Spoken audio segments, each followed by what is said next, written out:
Hvad er det, de laver? Jeg laver ikke noget. Jeg filosoferede bare lige over nogle af livets store spørgsmål. Ja. Men i hvert fald, som I nok har regnet ud, vil jeg nu fortælle jer om jægerstenalderen. Og jægerstenalderen, den går fra 11.000 år før vores tidsregning, og så helt til 4.000 år før vores tidsregning. Ja, og det der gjorde, at jægerstenalderen den sluttede i her 4.000 år før vores tidsregning, det var, at det var det tidspunkt, hvor man begyndte at dyrke jorden, altså at dyrke grøntsager og frugter og den slags. Yes, men i hvert fald, nu kommer det jo til at handle om jægerstenalderen. Og i jægerstenalderen, der var man meget, meget afhængig af de dyr, som man kunne ligesom jage. Og det var både på landjorden, men også i havet. Og desuden så levede man også af de planter og bær og frugter, som man nu kunne finde fra buske rundt omkring i skove og sådan. Ja, og jægerstenalderen indtil år 8.000 før vores tidsregning, der var, altså det periode, der er lige her, der var klimaet enormt koldt og barskt, og sommertemperaturen nåede ikke engang over 10 grader, så det var virkelig barskt. Men så her i år 8000, der begynder det jo så at blive varmere, og isen begynder at smelte, og havene stiger dermed, og det Danmark, som vi kender i dag, begynder langsomt at blive dannet.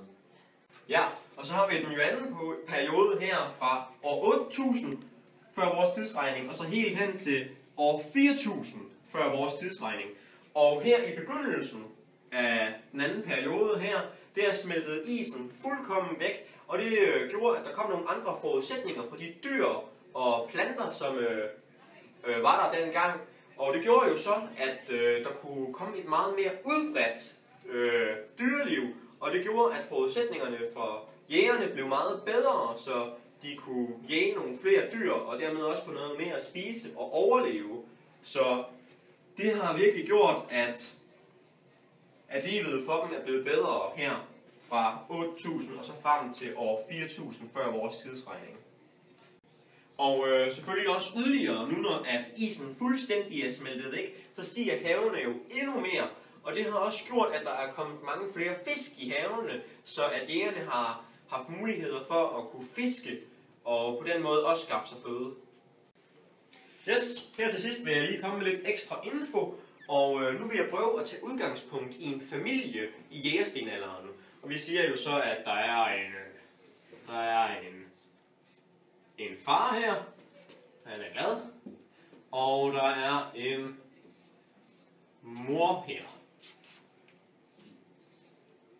Ja, og hun er ikke så glad. Nå, men altså, de får i hvert fald et barn.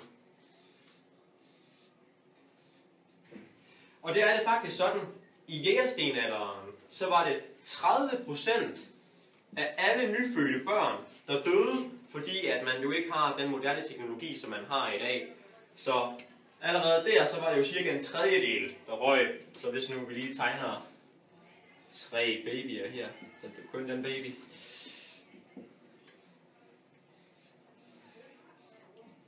Så ryger allerede en af dem. Og så op igennem barndommen, når det her barn, at det bliver lidt ældre, så er det op imod 50% af alle børn, der dør. Så det er faktisk kun halvdelen, der overlever. Så det er lige cirka et halvt barn her, der dør. Ja. Yes, det var alt for denne gang, mine kære medopdagelsesrejsende. Farewell, og husk, eventyret venter derude!